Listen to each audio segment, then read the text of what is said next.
ao asilo dado à senhora Nadine Heredia, eu queria dizer que não há contradição entre o asilo diplomático e o refúgio.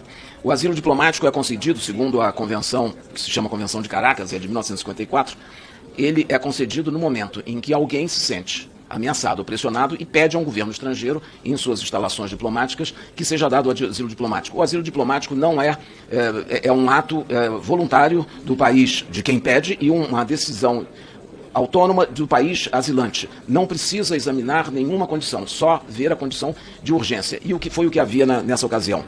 A senhora Nadine Heredia saiu do Peru com a condição de asilada diplomática, condição essa que se extingue no momento em que chega ao território brasileiro. O asilo diplomático é esse, é o que permite a saída. E o mais importante, nesse caso específico, é o fato de que, em menos de 2 horas, o governo peruano, ao ser notificado que a senhora Nadine Heredia tinha ingressado na Embaixada do Brasil e que pediu asilo, nós consultamos o governo peruano sobre o fornecimento do salvo-conduto necessário e foi imediatamente dado. 2 horas depois do primeiro contato telefônico, estavam os documentos prontos de salvo-conduto para ela e para o seu filho de 14 anos. A senhora Nadine Heredia, há um processo em curso nos tribunais peruanos. No dia 15, no dia que ela viajou para o Brasil, ela ainda não tinha uma sentença declaratória de condenação, portanto, ela veio antes disso. A sentença só foi emitida e validada agora no final do mês de abril, ou agora no início de maio, mas enfim, pelo menos 3 semanas após a chegada da senhora Nadine Heredia. Com relação aos exilados venezuelanos na Embaixada da Argentina, eu queria informar a Vossa Excelência que, sem dúvida nenhuma, as circunstâncias foram difíceis, porque todo o exílio de 413 dias não é uma situação simples. Mas o Brasil não deixou em nenhum momento de atender e de procurar. O senhor, Vossa Excelência, disse ter tido contato com um dos integrantes, eram 4 da Embaixada, como eu mencionei, um se entregou logo no início e outra saiu, antes de que o Brasil tivesse a custódia da Embaixada, saiu da Embaixada por meios próprios, não sabemos como, e saiu da Venezuela. O importante a dizer é que nós gestionamos constantemente por todas as condições. Havia que era uma pessoa idosa já, com condições médicas especiais, um dos refugiados, precisava de remédios constantes e foram concedidos sempre. Não há nenhuma queixa de falta de medicamento para esse senhor. Eu não tenho o nome dos 4, mas posso lhe garantir que isso foi o que aconteceu. Boa tarde, senhor ministro. Antes de mais nada, eu quero deixar registrado aqui que é impossível extrair a verdade dos ministros do Lula que vêm até essa casa, porque as nossas instituições elas estão viciadas. Já não há mais espírito público para se defender Estado, só defesa de governo. Então fica muito difícil, de fato, extrair a verdade. A gente, com a esquerda, você tem que expor, muitas vezes você não tem que debater. Antes de mais nada, deixar uma posição de que, não somente minha, mas acredito que de muita gente, que foi vergonhosa, desrespeitosa, quando o Itamaraty, sob sugestão, ministro, se referiu ao assassinato de Hanan Iglesias, que era um brasileiro, como falecimento de cidadão brasileiro em Israel. Não aconteceu um falecimento. Se eu sou os familiares de Hanan, eu confesso que eu ia ficar revoltado de um país tratar suas vítimas dessa forma, principalmente pelas mãos de terroristas. Além do mais, antes de fazer as minhas perguntas, são bem objetivas, basicamente é só sim ou não, de que eu ouvi aqui alguns deputados do PT dizendo a respeito, por exemplo, da suspensão dos vistos de estudante pelos Estados Unidos, de que isso seria uma medida, enfim, praticamente totalitária. Mas, na verdade, o que eles estão fazendo é só uma suspensão para poder analisar a rede social dos estudantes que querem aplicar o visto nos Estados Unidos. Ou seja, o cara aqui, na sua rede social, um comunistinha de meia tigela, fica falando mal dos Estados Unidos, do Trump, como, por exemplo, o deputado aqui, Janones, que quase praticamente que negou o atentado que aconteceu com o Trump, e daqui a pouco está querendo estudar nos Estados Unidos, Não, sua rede social vai ser avaliada, talvez você não tenha visto para poder estudar nos Estados Unidos. O segundo ponto, que aí vem um reflexo absurdo, do Itamaraty, que, enfim, concede a mais alta honraria do Ordem do Rio Branco, de Rio Branco para Janja, que confesso que é a norte-artilheira, a nossa camisa 10, mas que, poxa, em termos de âmbito internacional, é gafe atrás de gafe. Primeiro, eu não entendo, e queria entender a solicitação que o Itamaraty fez para 200 milhões para pagar despesas do Lula em Nova York. Sim, é inacreditável. Se eu parar para poder ver os problemas estruturais do nosso Brasil, são 100 milhões, deputados Felipe Barros, de pessoas que não têm saneamento básico no nosso país. Aí você destina 200 milhões para pagar despesa do Lula em Nova York? Que isso, a Janja realmente é bem cara.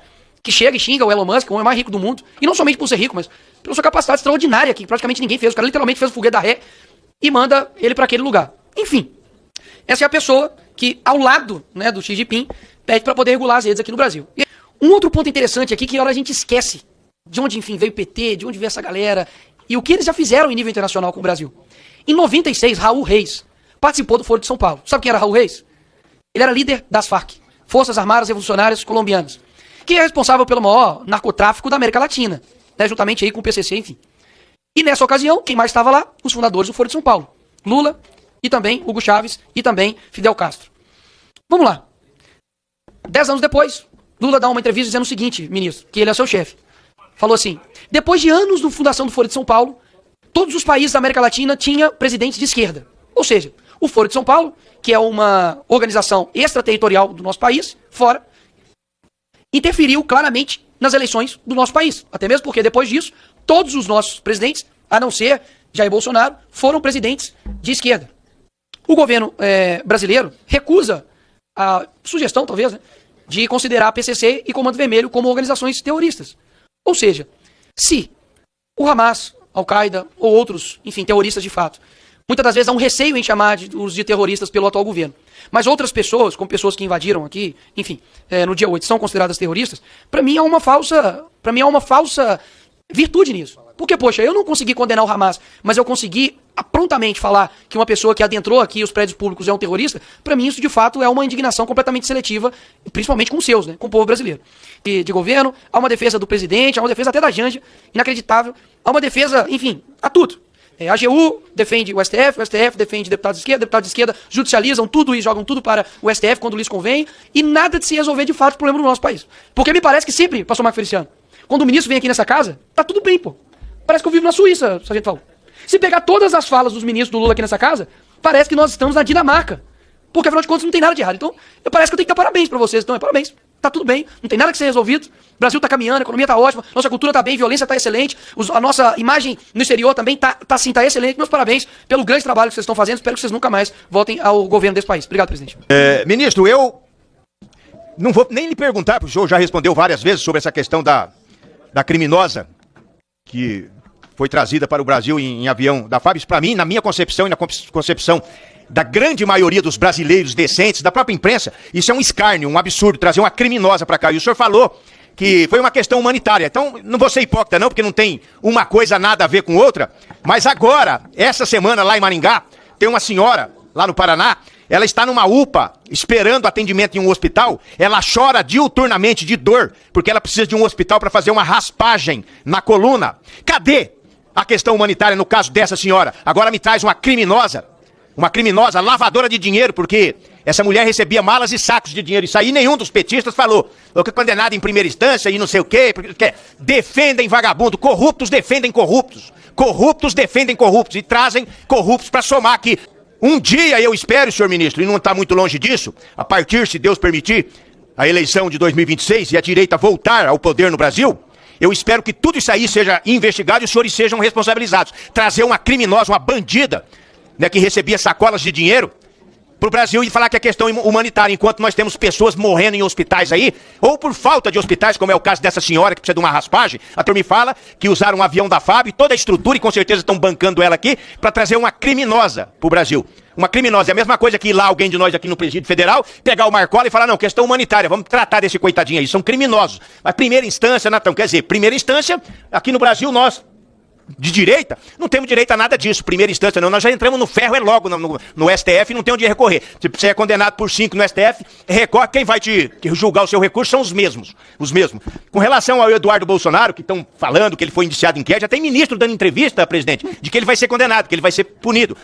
Eu penso o seguinte, quando nós, cidadãos livres, sentirmos que a justiça está sendo falha, nós temos direito sim, dentro do que diz o direito internacional, de buscar socorro.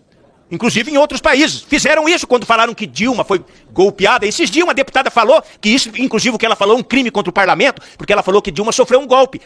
E ela foi impeachmentada por votos de deputados e senadores, e quem presidiu a sessão foi um ministro do STF. Tudo dentro, como gostam de dizer, das 4 linhas. Então uma deputada vir falar que foi um golpe que o parlamento deu, está nos chamando de golpistas.